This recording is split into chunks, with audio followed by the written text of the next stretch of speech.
Hey guys, this is Mr. V over here doing a book review today for The Hunger Games by Suzanne Collins. This is The Hunger Games Volume 1, a three-part series. Before I get into my book review, I want you to know that I do a spoiler-free book review, so if you see me looking down, I just have notes, so I try not to give any spoilers away. And I also want you to know, for this book review, I have not seen the Hunger Games movie, so there will be absolutely no comparisons to the movie. So anyway, let's get into the book review for The Hunger Games by Suzanne Collins. So the main premise for The Hunger Games is there's a nation, Pan is a shining capital surrounded by 12 outlying districts. The capital is harsh and cruel and keeps the districts in line by forcing them all to send one boy and one girl between the ages of 12 and 18 to participate in the annual Hunger Games, which is a fight to the death on live TV. So that is the main premise for The Hunger Games. Now, I thought this book was a lot of fun because it had a great start. Right from the beginning, it instantly sets the tone. The author just instantly sets it to where you know the scenery, you know the life that they have to live, and how basically the civilization lives. You know, the description of the story says there's 12 different districts, and each district must stay within their own boundaries, so they don't even talk to other districts. And she sets that tone immediately, and you see how harsh the life is. Just immediately, she just sets a tone for the main character, Katniss. She just sets a tone, and you learn about the games very quickly. As you said, there's 12 districts, or basically like 12 districts or 12 towns, and each year 2 are chosen, one boy and one girl. So there's 24 total participants in this fight to the death. And the thing that's not said on the description, though, is that this is not your decision. This is a thing chosen at random, almost like a draft. And it's chosen at random, and you basically have no choice. And that's the tough part. And that's also the intense part. And it's crazy because you all compete every year, and there's only one survivor. And the other 23 die. They fight to the death. And the craziest part too is this is all shown on TV as some kind of sick reality TV, and all the districts watch it. So it's pretty crazy when you think of it. And the other part too in the book is it's similar to reality TV in like that. Basically, you're chosen, you're given a little bit of training, you have a trainer, and they train you a bit for the competition, and then they interview you for TV, and judges give you different rankings, and they give you different numbers, and they put your ranking based on how talented they think you are and how well you will do in the competition. And then people outside of the competition even place bets. They can sponsor you, they can do all these things like reality TV. The only difference with this reality TV and the Hunger Games is you are fighting to the death. So that's the crazy part. Now, as the Hunger Games starts, you basically are put in this big arena. And the tough part is she doesn't describe how big the arena is, which I'll get to in just a bit. But you're put in this big arena, and the games start, and basically you try to all kill each other. And they do this using different strategies, which she talks about in the book. And the arena that they put you in is really big. It's not like those old gladiator type arenas which you think of. The arena, she never fully discusses it. They just keep saying arena. But based off some of the things that she says on the descriptions, you know this arena is big. And this is almost like a small town. They basically place you almost like in this small town, because you can hide, you can camp, you're put in this like forest area. You can hunt, there's lakes, there's caves. There's so many things in this arena to where it's just humongous. And that's why all 24 are placed there, and they have these different strategies on how they're going to win. Yet, despite this arena being so big, there are still speakers placed in the arena to where the competitors still, you can hear it throughout, and they announce who has been killed every single night. But because it's a fight to the death and only one survivor, this competition goes until there's only one. So that means it can go on for weeks and weeks. And that's what makes the Hunger Games so crazy, is that this can go on until there's only one survivor. And the main story, though, you just are following it's a first-person point of view in the the person Katniss, and you're just in her mind.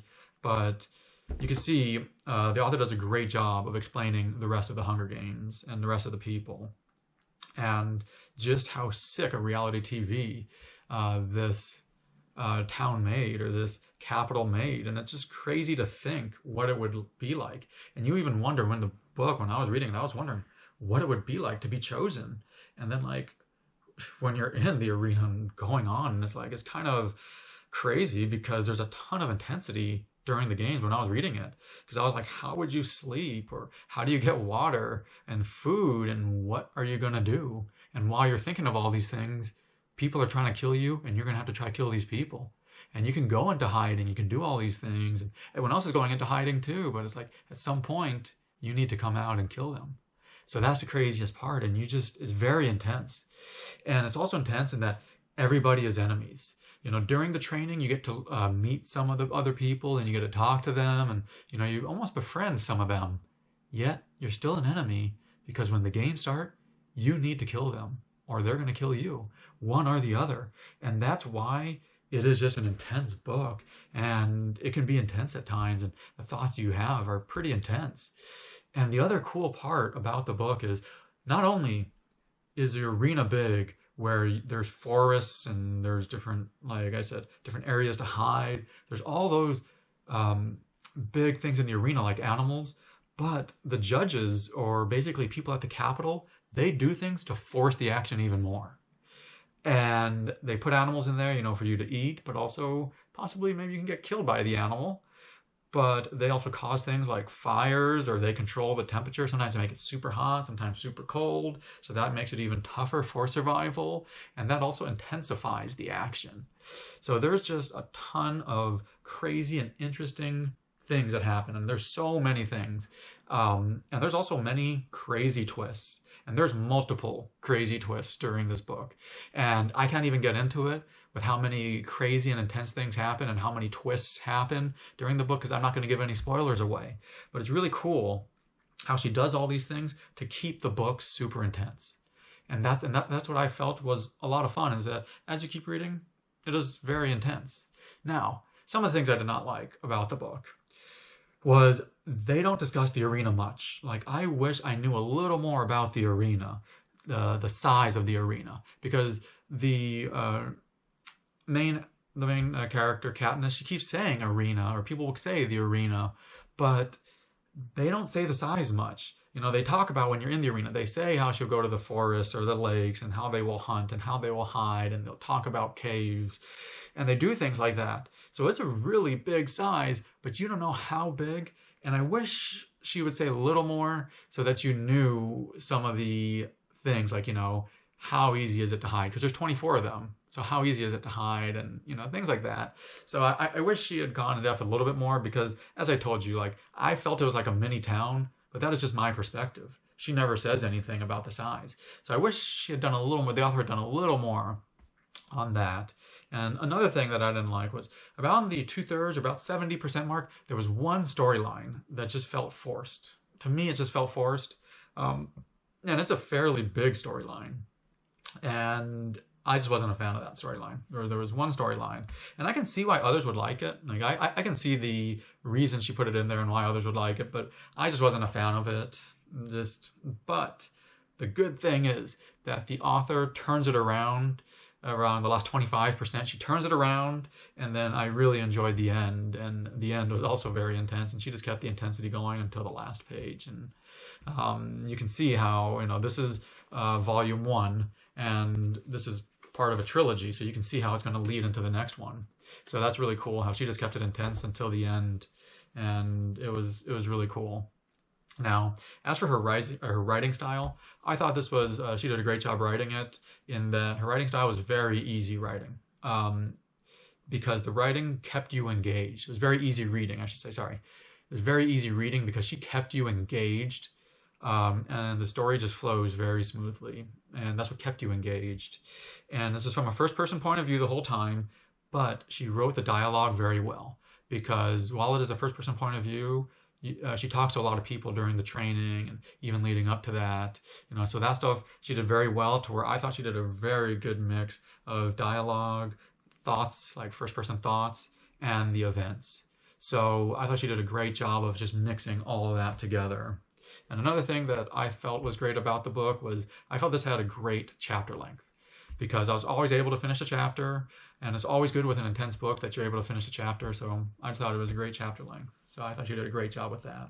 But let me give it my official rating now. So I always rate my books on a scale of 0 to 10, with a 0 being an awful book, a 5 is an average, and a 10 is phenomenal. If you guys anywhere near 10, put that on your reading list, because I'm a very tough critic, and a 5 is average. So for The Hunger Games, which is number 1 in the Hunger Games trilogy, I'm going to give this book a 7. And I'm giving this book a 7, which is a pretty good rating in my system, which that means you should probably go out and read it. But I'm giving it a 7 because I felt this just was a nice action-packed story with fun twists throughout. And she just kept you engaged throughout the whole story, which is a lot of fun. And it was overall just a fun book, and I really enjoyed it. And it makes it to where I want to go on and read book 2. So I recommend that you guys go out and read book 1. But if you guys have any comments or questions, please post it in the comment section below. Hope you guys click the subscribe button, as I always upload multiple different types of book reviews. But thank you for watching my book review today. This is Mr. V. Go enjoy reading.